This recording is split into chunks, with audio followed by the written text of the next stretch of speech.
هەروەها ئەو چاکەی کە ئەوانیش پیانە لێ بەهریان لێ وەربگرن. مامۆستا عەلی باپیر سەرۆکی کۆمەڵی دادگەری لە دەڤەری گەرمیانەوە دەربارەی بارودۆخی هەرێمی کوردستان ڕاگەیاند جاکردنەوەی دین لە دەوڵات هەرێمی کوردستانی پڕ کردووە لە گەندەڵی و هەرەوە ژوای کردووە هەر ڕۆژە و بانگەشە بۆ شتێکی نامۆ دەکرێت. بەداخەوە هەندێک لە حکومڕانانی عەلمانی ئەم وڵاتە بە دینداری موسڵمانەتی خۆیان نەشەرمە معجبن بە جوولەکە بە قوارەی زایۆنی نازانن کە قارەی زایۆنی هەر ناوەکەشی ناوێکی دینیە. ئیسرائیل نازناوی حەزرەتی یعقوبە سەڵات و سەلامی خوای لەسەر بێ یعنی عەبدوڵڵاه بە زمانی عیبری هەر ناوەکەشیان بە ناوێکی دینیەوە ناوناوە بە دینی خۆیان شەرم نیە جوولەکە کە دینەکەی ئەوان بەلای کەمەوە 3500 ساڵ لەمەوە پێشە ئیسلام کۆتا بەرنامەی خۆیان بۆ بەشەریەت بۆ مرۆڤایەتی کەسی جوولەکە بە دینە تێکدراوەکەی خۆیانیان شەرم نییە قوارەکەی خۆشیانیان بە ناوی دینەکەیانەوە ناوناوە ئەوانی ئێمەش هەموو ڕۆژێ بانگ دەکەن دەبێ دین لە دەوڵەت زیاد بکەینەوە کاکە زیاد کردەوە بۆیە ماڵەت بە قوڕێژیراوە زیاد کردەوە بۆیە پڕ بۆ لە گەندەڵی و ستەم و خراپە بۆیە هەر ڕۆژە بانگە شتێکی خراپ دەکرێت ئەوە دینت لێداڕنیەوە. سەرۆکی کۆمەڵی دادگەری تیشکی خستە سەر خێزان و ڕەوشی کۆمەڵگەی کوردستان و ڕاگەیاند وەکو کۆمەڵگەی کوردەواری خاوەنی زۆر نەریت و باایی باڵاین کە سەرچاوەکەی ئاینی پیرۆزی ئیسلام و وتیشی زۆر کەس و لایەن چاویان بۆ لایەنە درەوشاوانەی گەلەکەماندا هەڵ نایەت و هەوڵی شێواندنی دەدەن و لە ڕێگەی بیری نامەوە کار بۆ هەڵوەشانەوەی خێزان و بە کۆمەڵایەتەکان دەکرێت. ئەو ڕاستەڕێی خوا کە لە قورئان و سونەتدا بەرجەستەیە لە فەرمایشتی خوا و لە ڕێبازی پێغەمبەری خوادا صلی الله علیه وسلم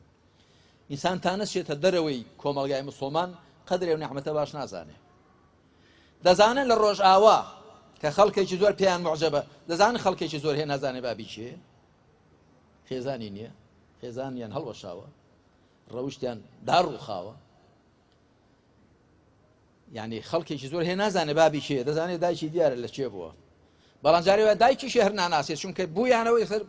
بردویانە بۆ فڕیانداوە یا دایانگا هەڵی گرتوێتەوە. ئەوەی کە ئێمە لە نێو ئەهلی ئیسلامدا هەیە ئەو ڕەحم و عەتف و خۆشەویستی و سۆز و مەحەبەت و لە شایوشیندا بە یەکەوە بوون و یەکەوە دەستبارگرتن لە نێو تەنیا لە نێو ئەهلی ئیسلامدا هەیە شتانە. ئێمە زۆر شتی باشمان هەیە ئێستاش لەگەڵدا بێ زۆر شتی باشمان هەیە کە ئیمتیازە بۆ ئێمە نقطەی قووەتە بۆ ئێمە هەر بۆیە کەسانێک کە چاویان بەو چاکانەی ئێمە هەڵنایە دەزانین ئێمە لە ڕووی ئابووریەوە دواکەوتوین لە بەرۆی لە قورئان دوورکەوتوینەوە لە ڕووی سیاسیەوە دواکەوتوین لە بەرۆی حکمی میراتی و بنەماڵەیمان تەبەنی کردووە حکمی عەسکەرتاری و خۆفەڕستکردنمان تەبەنی کردووە لە جیاتیەوەی کە حکمی ئەوەی پێ دەڵێ شوڕایی ئەوە ئێمە لە دواکەوتوین لەو ڕوانەی ژیانەوە بەڵام ئێمە لە ڕووی ئەخلاقی و خێزانی و کۆمەڵایەتیەوە ئەوە نقطەی قووەتی ئێمەیە کەسی دەیانێت ئەو نقطە قووەتەشمان نەهێڵن جا بانگەشە دەکەن بۆ هەندێک شت